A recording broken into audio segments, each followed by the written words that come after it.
Bien, recordemos que estamos trabajando con los números enteros y teníamos la definición de la relación de divide A.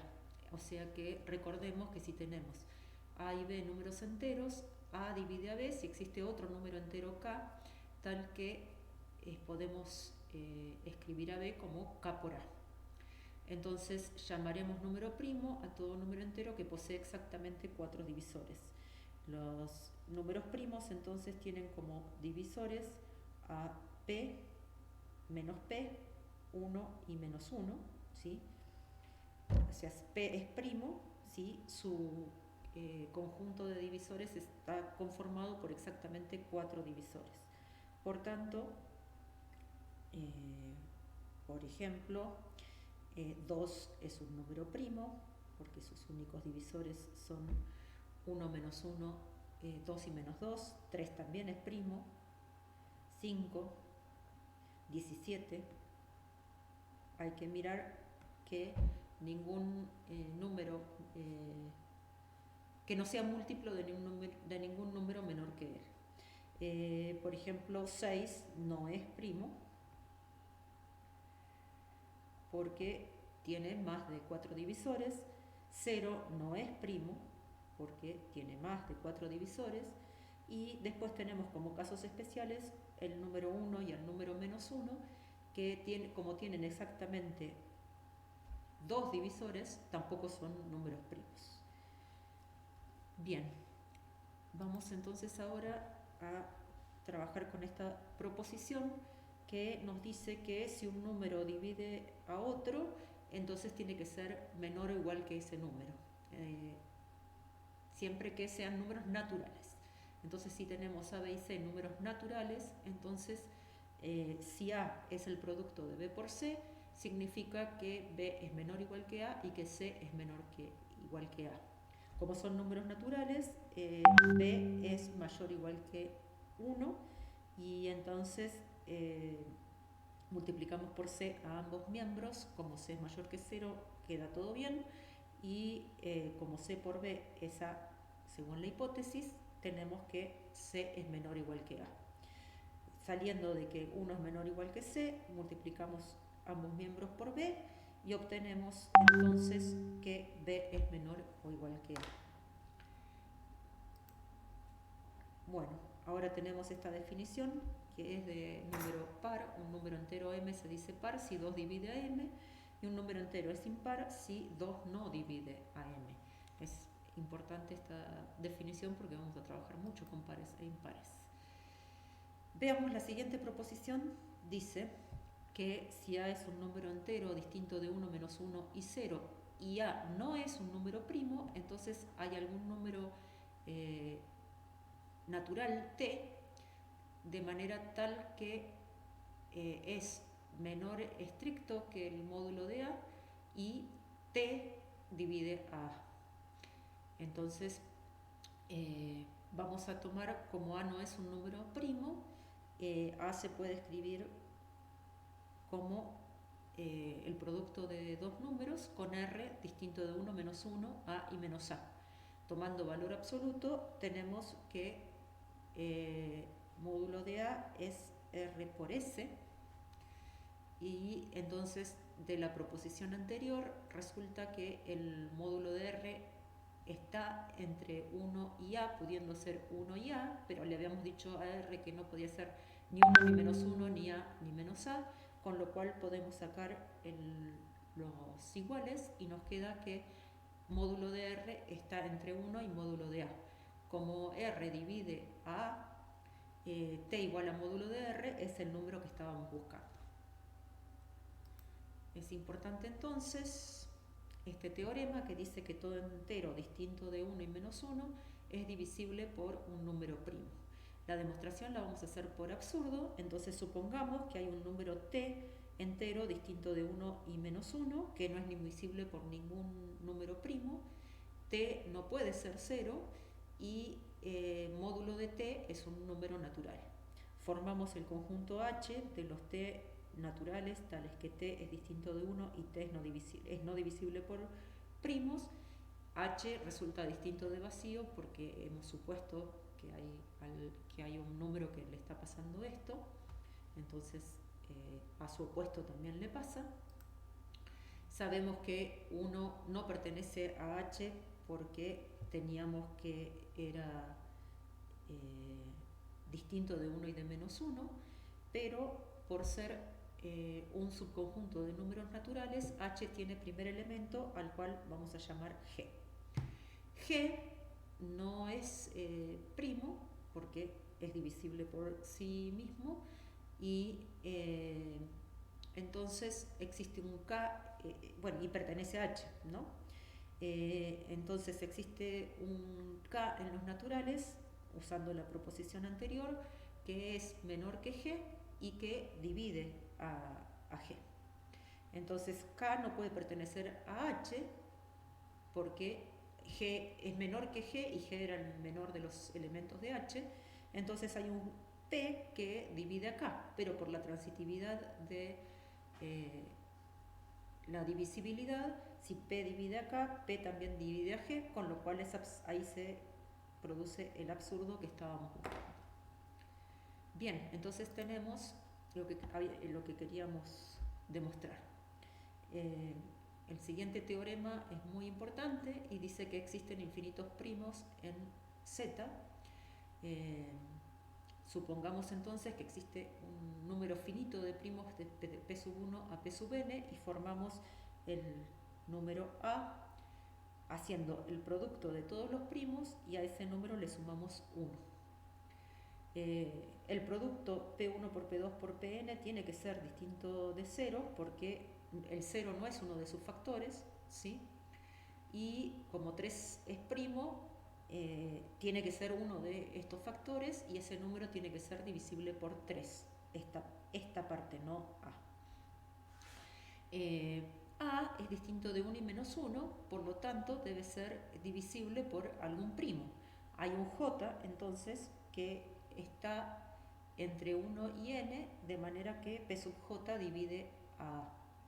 Como P sub J divide a A y también divide al producto de todos los primos, que es A menos 1, P sub J tiene que dividir a la diferencia entre A y A menos 1, de donde sale que P sub J divide a 1. Entonces tiene que ser 1 o tiene que ser menos 1, pero esto no puede ocurrir porque era un número primo. Ahí obtenemos entonces el absurdo.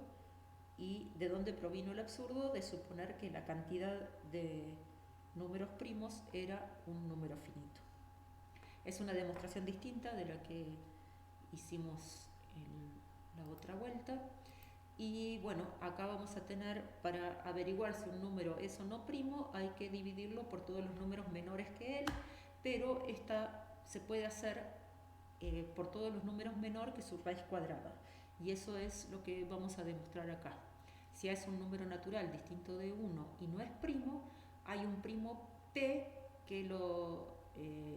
que es menor o igual que raíz de A y que lo divide. Bien, el conjunto de números primos positivos que dividen a A es un subconjunto no vacío de n. Luego, por el principio de buena ordenación, hay un primer elemento P. Como P divide a A, entonces existe un B entero tal que puedo escribir a A como P por B. Pero como A y P son números naturales, B también es un número natural que no puede ser 1, pues A no es primo. Entonces existe un primo positivo Q que divide a B. Pero como Q divide a B y B divide a A, Q divide a A y por lo tanto debe ser P menor o igual que Q, ya que es el menor primo positivo que divide a A. Además, Q es menor o igual que B, ya que Q divide a B, y como P es menor o igual que B, P cuadrado es menor o igual que P por B, que es A, con lo cual queda que P es menor o igual que la raíz cuadrada de A. Esto es como para achicar un poco las cuentas que uno hace para averiguar si un número es o no primo, porque esa es una de las dificultades que tienen los números. Saber si un número es o no primo no es algo fácil, con lo cual tiene sus utilidades también, y se utiliza bastante esa propiedad que resulta un poco molesta, pero es útil. Bueno, ahora vamos a una parte bien importante de los números enteros, porque el anillo de los números enteros es funciona un algoritmo de la división. Nosotros hasta ahora hemos trabajado con múltiplos y divisores. Por ejemplo, si repartimos 15 caramelos entre 5 chicos, se le da 3 caramelos a cada chico y quedamos tranquilos. Pero si queremos repartir 17 caramelos entre los 5 chicos, a cada chico le tocan 3 caramelos y nos van a sobrar 2, porque 17 es 5 por 3 más 2. Entonces, lo que queremos ver es que estos valores, el cociente y el resto, siempre existen dadas ciertas condiciones.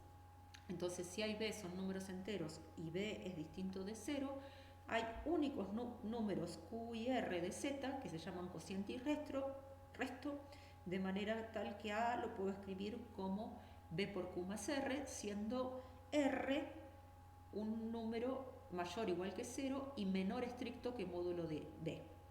Vamos a ver un cachito con un ejemplo la idea de la demostración. Supongamos que A es 32 y B es 6. Entonces, una forma de repartir es ir entregando de a 6. Entonces, si a 32 le sacamos una vez 6, nos queda 26. Le sacamos 2 veces 6 y nos queda 20. Le sacamos 3 veces 6, nos queda 14. Le sacamos 4 veces 6 y nos queda 8. Le sacamos 5 veces 6 y nos queda 2. Lo sacamos 6 veces 6 y nos queda menos 4. Y ahí ya nos estamos pasando a los números negativos.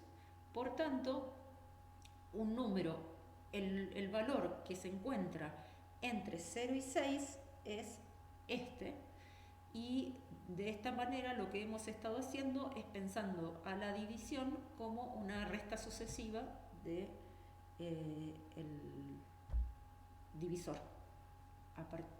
Al dividendo le vamos haciendo una resta sucesiva y obtenemos hasta que nos quedamos con un número positivo, ¿sí? O sea, este algoritmo para cuando tenemos esto. Entonces vamos a, como vemos, incrementar Q en 1 equivale a restarle 6 a 32 menos 6 por Q. Entonces los valores que vamos obteniendo son cada vez más chicos y van difiriendo uno del otro en 6. Pero paramos cuando obtenemos un número, el menor de todos los números, que hace que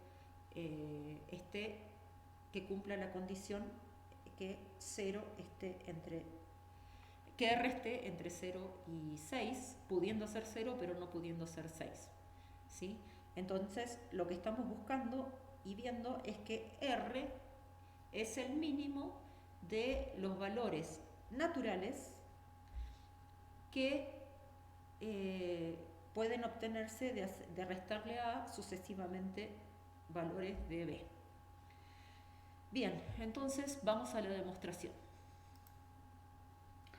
Nuestro teorema es que si tenemos dos enteros A y B con B distinto de 0, entonces existe un único Q y un único R números enteros, de modo que puedo escribir A de la forma B por Q más R con la condición de que R sea un número entre 0 y módulo de B, pudiendo ser 0.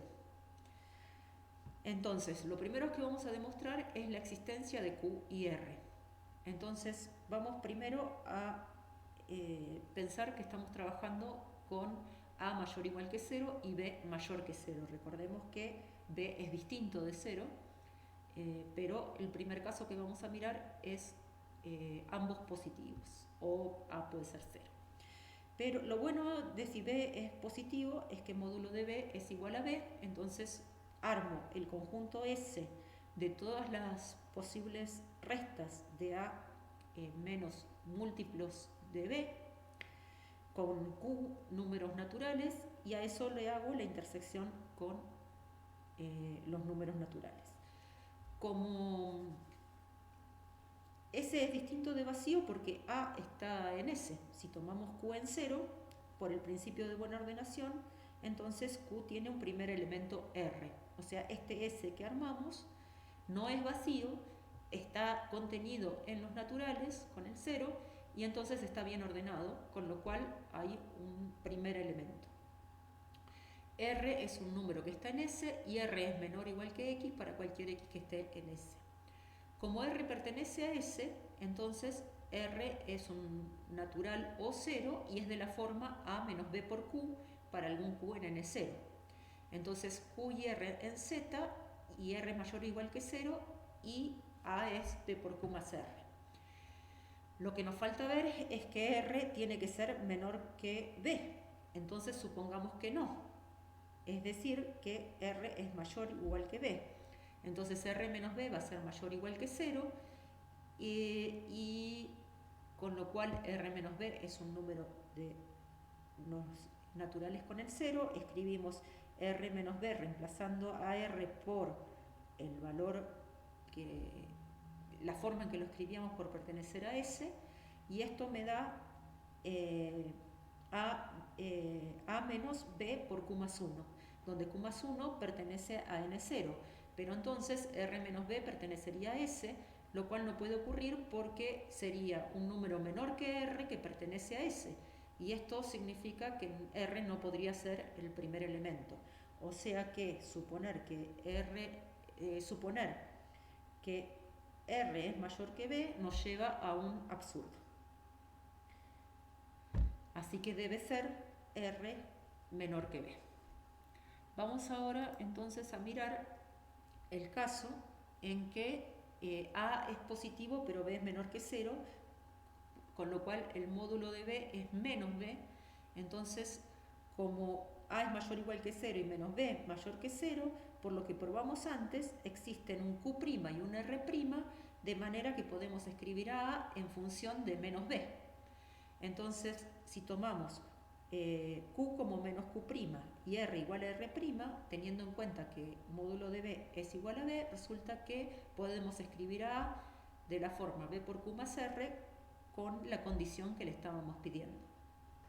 Consideremos ahora el caso en que A es negativo y B es mayor que 0.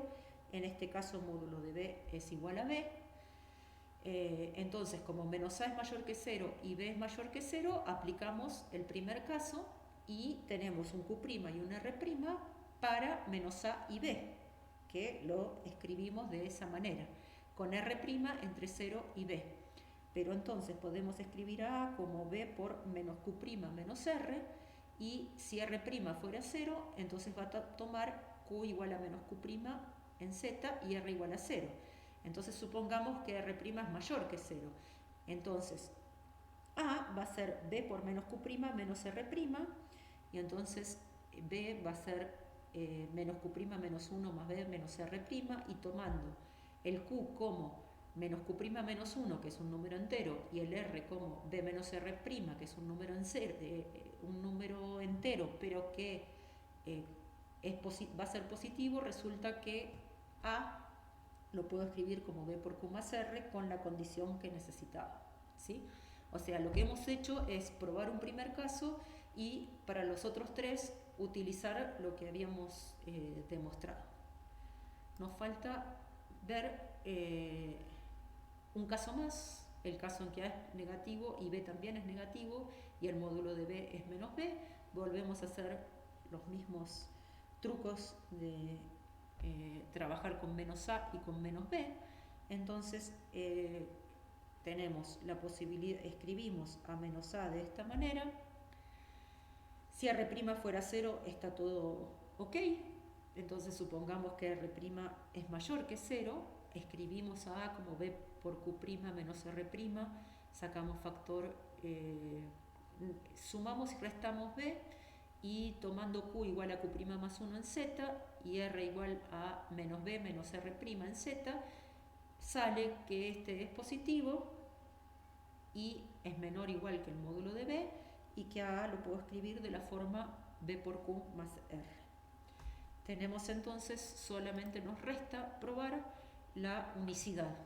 Supongamos que pudiéramos escribir a de dos maneras, como b por q1 más r1 y como b por q2 más r2, con las condiciones del teorema, o sea que r1 es un número entre 0 y módulo de b, y que r2 es un número entre 0 y módulo de b. Entonces, como ambos son iguales a A, los igualamos, pero R1 menos R2 va a ser entonces un múltiplo de B. Si R1 fuera distinto de R2, saldría que B divide a R1 menos R2, luego R1 menos R2, módulo de R1 menos R2 es un número natural, y resultaría que módulo de B es menor que el módulo de R1 menos R2, pero esto no puede ocurrir porque R1 era un número entre 0 y módulo de B, y R2 era un número entre 0 y módulo de B. Si R1 fuera menor que R2, sale que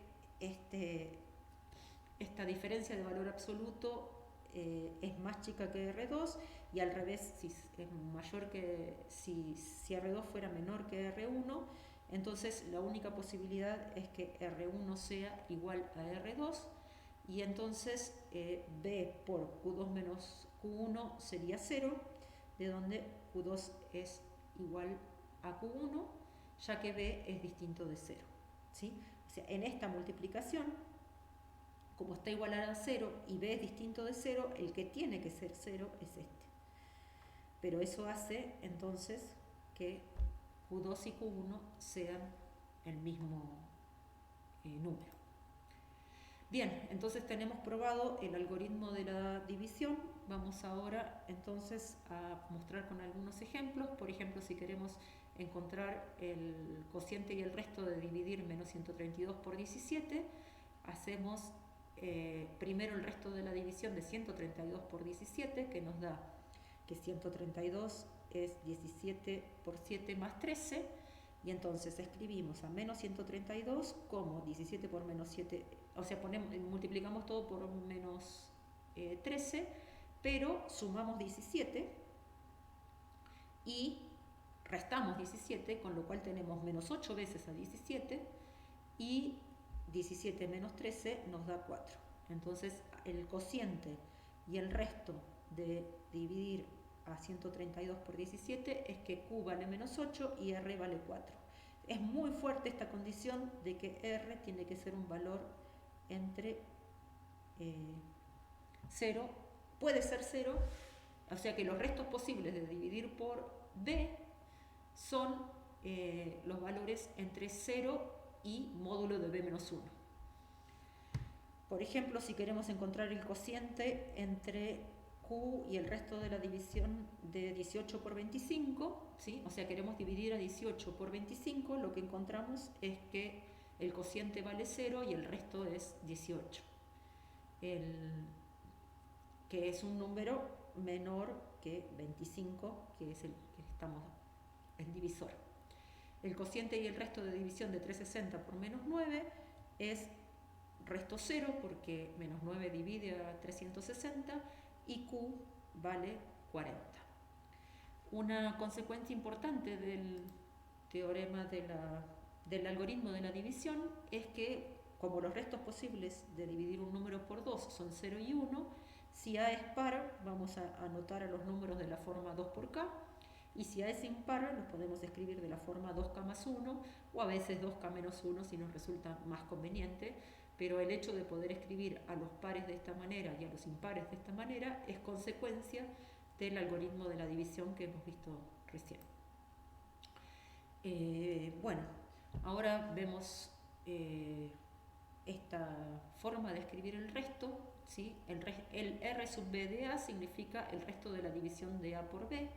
Entonces, por ejemplo, si el resto de dividir por 5A es 2, podemos calcular el resto de dividir por 5 a 3A menos 7 y el resto de dividir por 10 a 2A cuadrado más 9. Vamos a ver cómo hacemos esto. Como el resto de dividir por 5A es 2, existe un Q tal de z, tal que a lo puedo escribir de la forma 5q más 2. Entonces 3a menos 7 va a ser 3 por 5q más 2 menos 7. Hacemos las cuentas y nos termina quedando, cuando reagrupamos, que 5 por 3q menos 1 más 4 es lo que nos queda, con lo cual hemos demostrado que hemos encontrado que el resto de dividir por 5 a 3a menos 7 es 4. Y si escribimos 2a cuadrado más 9, reemplazamos a por 5q más 2, hacemos todas las cuentas, reagrupamos de manera de encontrar, queríamos el resto respecto de 10, entonces multiplicamos por 10 y lo que nos sobra es un número que está entre 0 y 10, que es 7. Entonces, como el resto de dividir por 5 a 3a menos 7 nos tiene que dar 4, y el resto de dividir por 10 a 2a cuadrado más 9 tiene que ser 7. Bueno, con este tipo de jueguitos uno puede encontrar millones de ejercicios para complicarles un poco la existencia. Esta filmina debería haber estado por ahí antes del ejemplo, pero el resto de dividir a A por B es 0 si solo si B divide A. El resto de dividir por B a A más C es igual al resto de dividir por B al resto de A más el resto de B. El resto de dividir por B a A por C es el resto de dividir por B a los restos posibles, y el resto de dividir por B a la n es lo mismo que el resto de dividir por B al resto de dividir por B a la n. Estas son propiedades importantes para también reducir la cantidad de cuentas que uno hace cuando trabaja con los restos, que es una rama bien importante del álgebra, a la que se denomina aritmética, y además es todo lo que tiene que ver con teoría de números, que es una rama muy importante de la matemática.